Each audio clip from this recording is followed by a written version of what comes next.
O scump învățător, o lume întreagă te compară, cu anotimp de primăvară, cu zorii zilelor senine, cu prețul vieții, prețul pâinii, cu magistrală între soare, cu chietanilor de mare, cu ochii călduroși de mamă și gustul mustului de poamă. Căci tu, cât inima-ți bate, aprinzi în oameni dor de carte.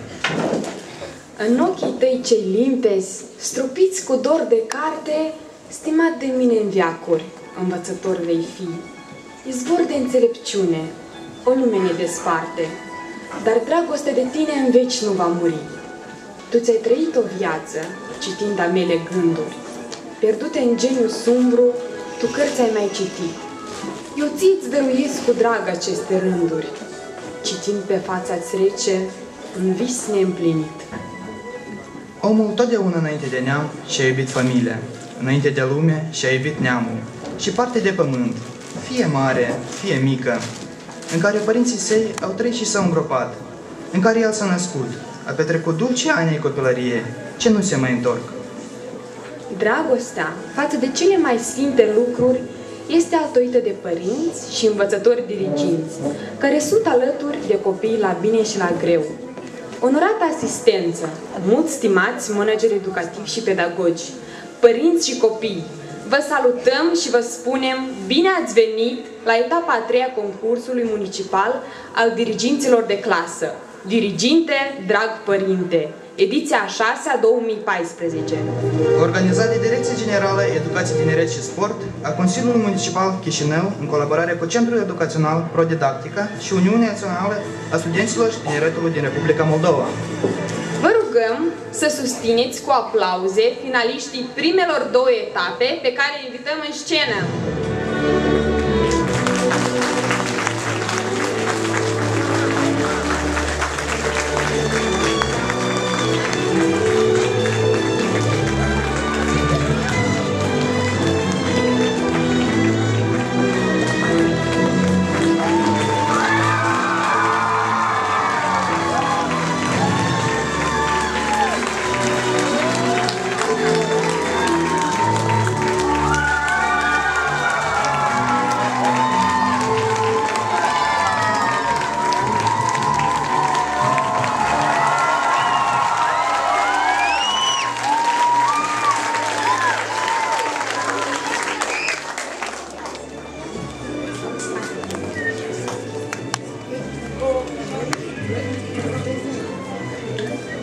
Leu Natalia, Liceul Teoretic Nicolae Gogo.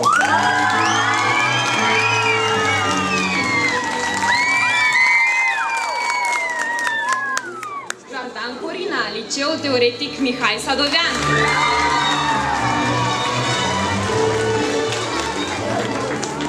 Postârca Alina, Liceul Teoretic Anton Cehov.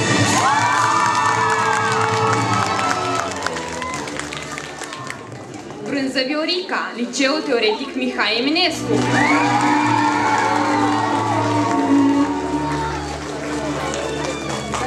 Tataru Rodica, Gimnaziul Galata.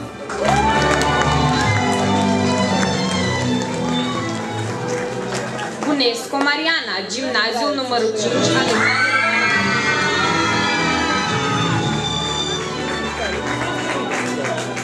Tudos Valentina, Liceul Internat Municipal cu profil sportiv.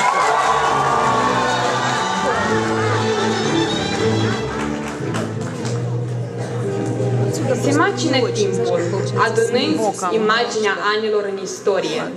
A mai trecut un an de studii și doar omul nu se împotrivește acestei treceri, ducându-și crucea până la capăt. Etapa a 3-a a concursului municipal al diriginților de clasă, diriginte, drag părinte, ediția 6-a 2014, ea are în juriu pe următoarele distinse persoane. Domnul Țurcan Valeriu, doctor în pedagogie, conferențiar universitar, Academie de Arte Plastice, Muzică și Teatru.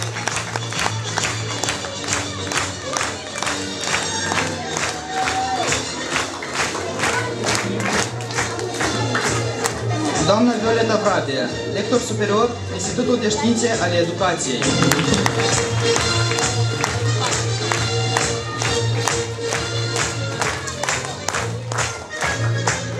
Salutăm prezența în sală a reprezentanților mass media.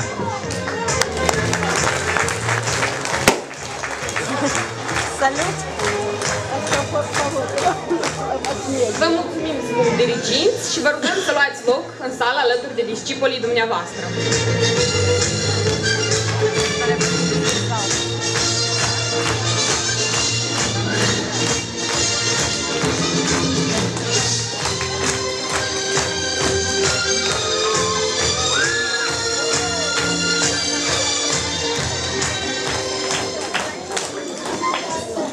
În cadrul primelor etape, materialele și activitățile publice au fost evaluate de grupuri de experți, de rândul specialiștilor Direcției Generale Educație, Tineret și Sport, directorilor adjuncți pentru educație cu gradul didactic 1 și superior, diriginților cu experiență bogată și cu merite deosebite în acest domeniu.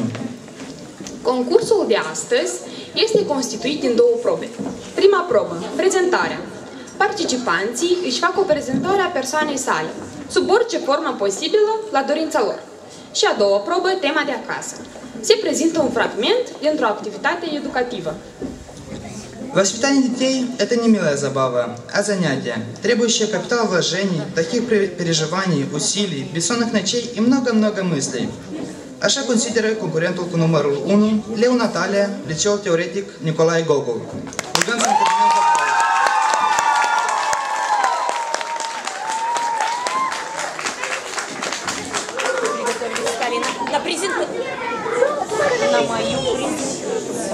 на мою презентацию.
Здравствуйте. У меня есть классный класс. Это раз! Все мы как одна семья. Это два! Мы все время впереди. Это три! Ну что ж, начнем наш первый урок. Садитесь, ребята, пожалуйста. Да, Владик, я слушаю тебя. Наталья Николаевна, а почему вы когда-то захотели стать учителем? Ну что ж, слушайте.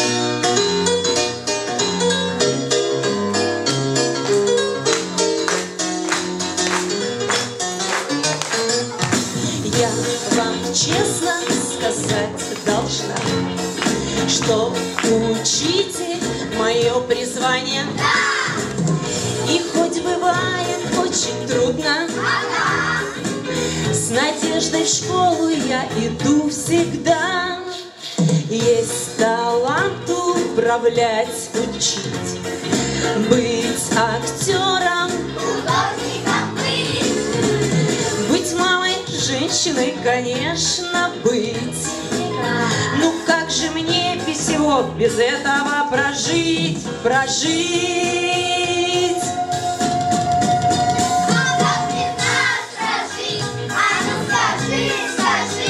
Без них-то я куда, да просто никуда. Недаром всю себя им посвящаю я, и этим удивляет жизнь моя.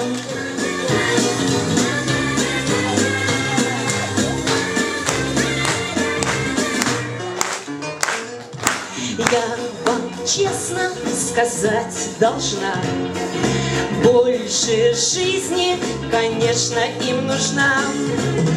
Но кто им скажет, что приходит весна, и от чего в реке бежит вода?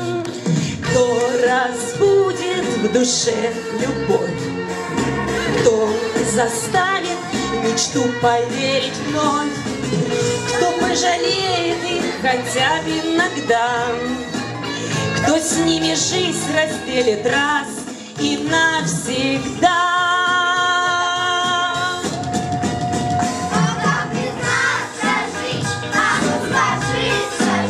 Без них-то я куда? Да просто никуда.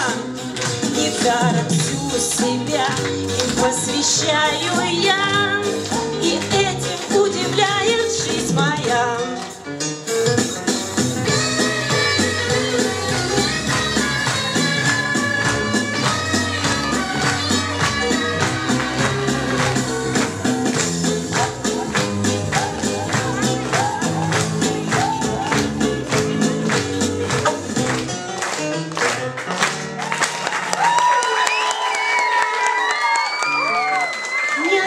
Сейчас не жалею, не грущу и не сетую я, если честно, и думать не смею, чтобы жизнь изменилась моя.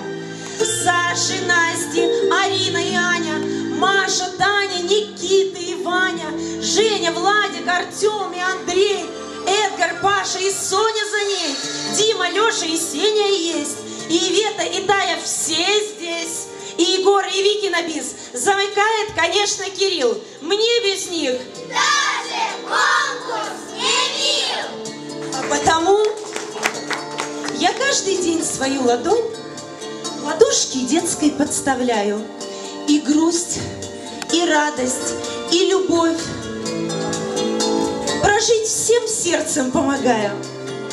Какое счастье рядом быть и в мире сказочном бродить, ладошку теплую держа в руке своей большой.